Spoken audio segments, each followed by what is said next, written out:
Hello, Belmont Elementary. It is the Sunday before the last week of school for year 2021. I wanted to spend a little time reading to you one of my favorite books, and I think a lot of our favorite books, The Polar Express. Enjoy. On Christmas Eve, many years ago, I lay quietly in my bed.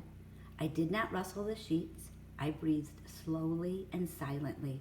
I was listening for a sound a friend had told me I'd never hear, the ringing bells of Santa's sleigh. There is no Santa, my friend had insisted, but I knew he was wrong.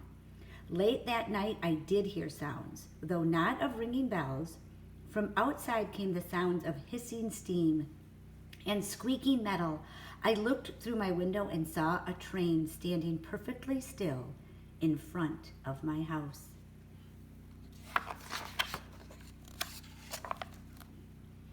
It was wrapped in an apron of steam. Snowflakes fell lightly around it. A conductor stood at the open door of one of the cars. He took a large pocket watch from his vest. Then he looked up at my window. I put on my slippers and my robe. I tiptoed down the stairs and out the door.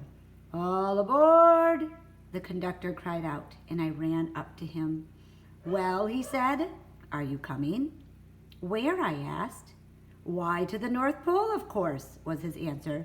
This is the Polar Express. I took his outstretched hands, and he pulled me aboard.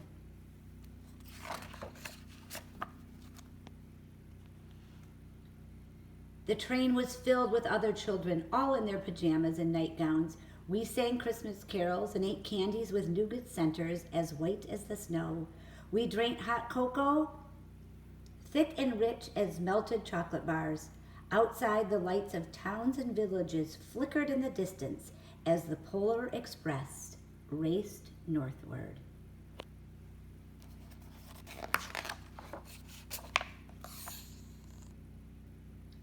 Soon there were no more lights to be seen. We traveled through cold, dark forests where lean wolves roamed and white-tailed rabbits hid from our train as it thundered through the quiet wilderness.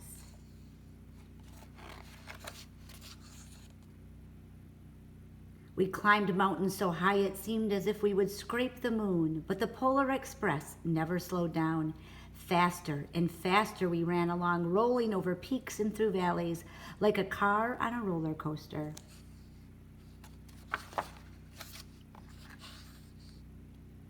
The mountains turned into hills, the hills to snow-covered plains. We crossed a barren desert of ice, the great polar ice cap. Lights appeared in the distance. They looked like the lights of a strange ocean liner sailing on a frozen sea. There, said the conductor. There is the North Pole. The North Pole it was. Huge city alone, standing at the top of the world, filled with factories where every Christmas toy was made. At first, we saw no elves. They are gathering at the center of the city, the conductor told us. That is where Santa will give the first gift of Christmas. Who receives the first gift? We all asked. The conductor answered, he will choose one of you. Look, shouted one of the children, the elves. Outside, where we saw hundreds of elves. As our train drew closer to the center of the North Pole, we slowed to a crawl, so crowded were the streets with Santa's helpers. When the Polar Express could go no further, we stopped, and the conductor led us outside.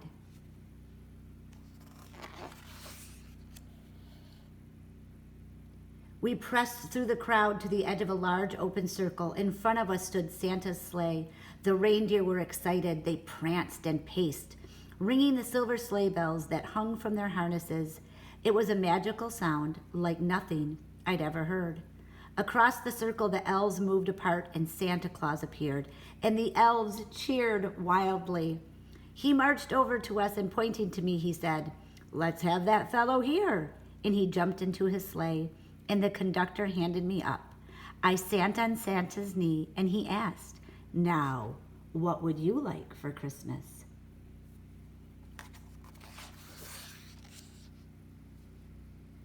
I knew that I could have any gift I could imagine, but the thing I wanted most was was not inside Santa's giant bag. What I wanted more than anything was one of the silver bells from Santa's sleigh. When I asked, Santa smiled. Then he gave me a hug and he told an elf to cut a bell from a reindeer's harness. The elf tossed it up to Santa. He stood holding the bell high above him and he called out, "The first gift of Christmas."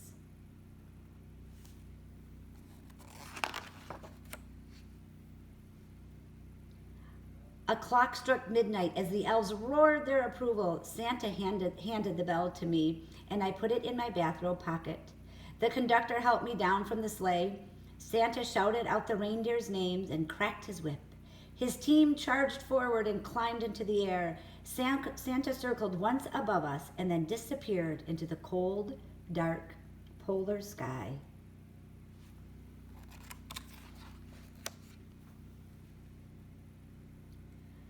As soon as we were back inside the Polar Express, the other children asked to see the bell. I reached into my pocket, but the only thing I felt was a hole. I had lost the silver bell from Santa's sleigh.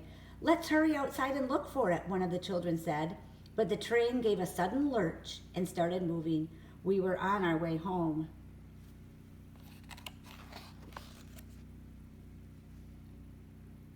It broke my heart to lose the bell. When the train reached my house, I sadly left the other children. I stood at my doorway and I waved goodbye. The conductor said something from the moving train, but I couldn't hear him. "What?" I yelled out. He cupped his hands around his mouth. "Merry Christmas," he shouted. The Polar Express let out a loud blast from its whistle and it sped away.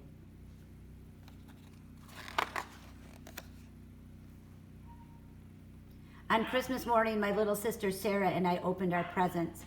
When it looked as if everything had been unwrapped, Sarah found one last small box behind the tree. It had my name on it. Inside was the silver bell. There was a note.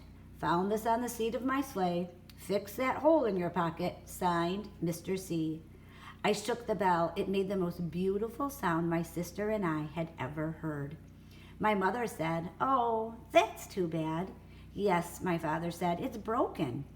When I'd shaken the bell, my parents had not heard the sound.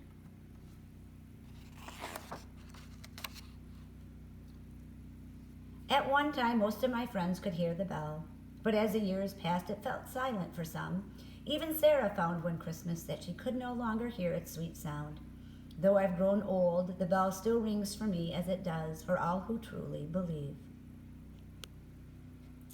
Happy holidays to all of you at Belmont Elementary. Enjoy the next few days and enjoy your time off from school.